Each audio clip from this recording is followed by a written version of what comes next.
Hello, and welcome again to satsang. This is the third attempt or third day of satsang. The first 2 days were audio recordings, and today we will try to add a bit of a visual element and see how it goes. So, welcome. Not sure what's going to materialize from this, but it's something I feel called to do, to attempt, to share at the moment. So we'll see where this goes. The kitty's in the background, Brave. She's sleeping, or I guess she's up now, but I guess she'll be joining us as well. So hope you don't mind her. So yeah, welcome. So satsang, what is satsang? Satsang is originally, I believe, if I'm not mistaken, a Sanskrit term, sat being truth, sang, association or being with truth. So satsang, being with truth.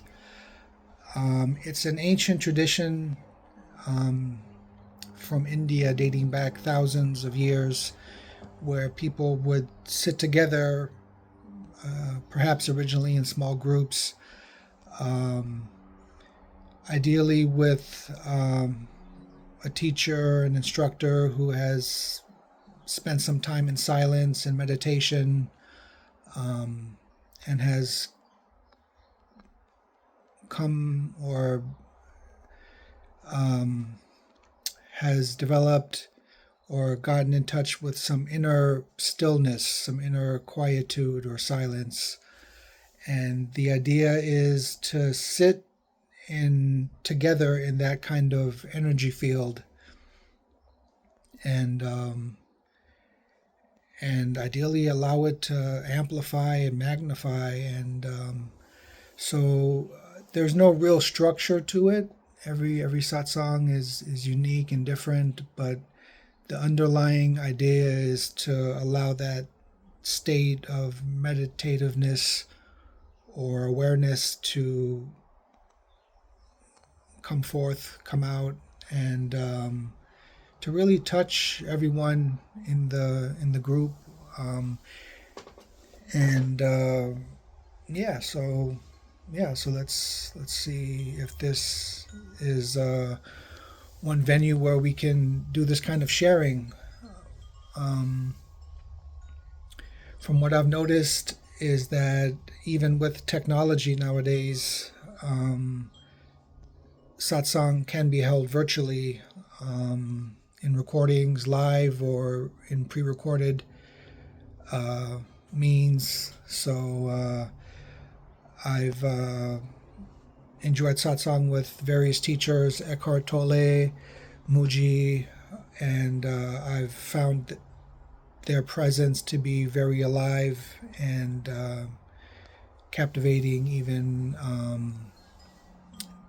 remotely.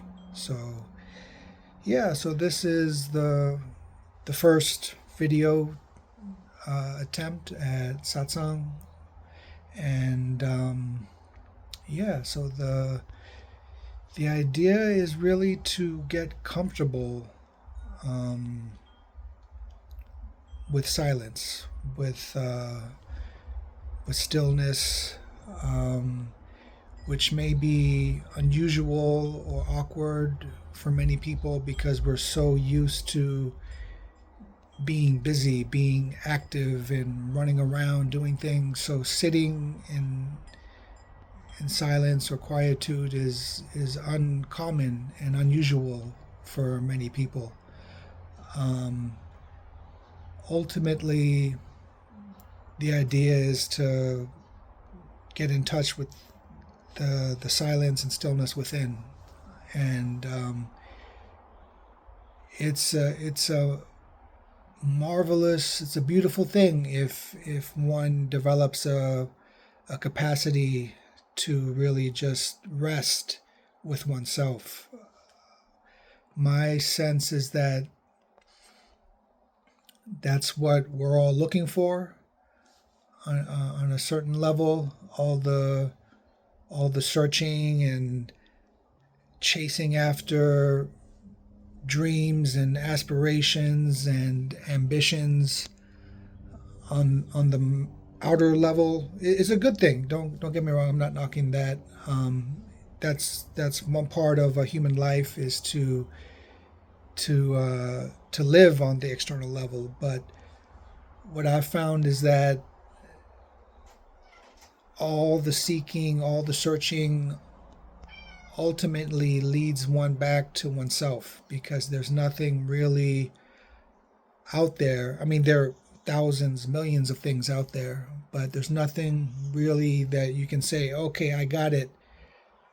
Now I'm eternally happy, eternally satisfied. No, there's nothing. You can get to Everest, you can get to $1 billion, $1 trillion.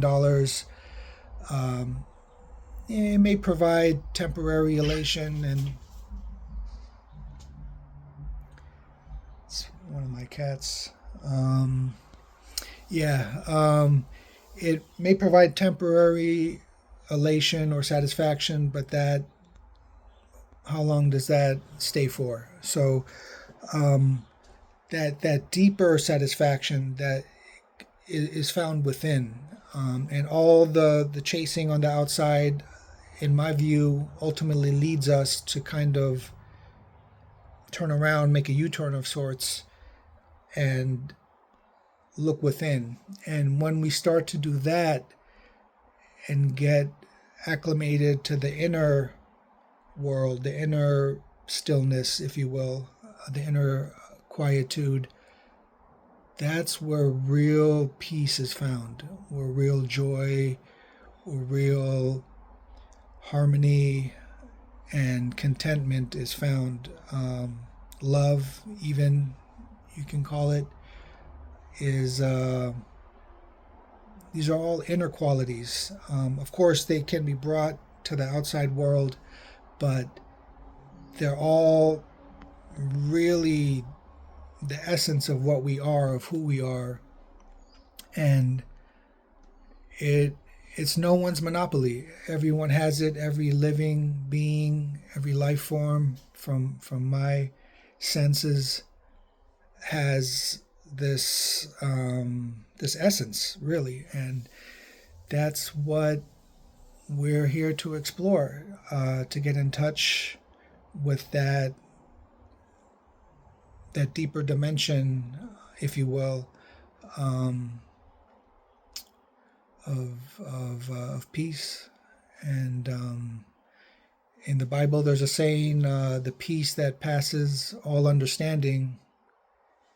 And that's really what we're all looking for, in my view, from my experiences. It's profound. It passes all understanding, so it passes the mind. So it's not really a conceptual idea. It's something that's more heartfelt, that's more realized in the essence of one's being. So yeah, that's what satsang is about getting to that peace, that quietude, that contentment, that joy. Words are obviously very limited, but they can point to this, and the pointing is all within, that U-turn again. So that's what satsang is about, and hope this is a good introduction for many of you who are new to this. For those who are seasoned, thanks for joining us, and let's see where this goes, if we end up having more down the road. So thank you all for joining us. Thank you, Brave. And namaste.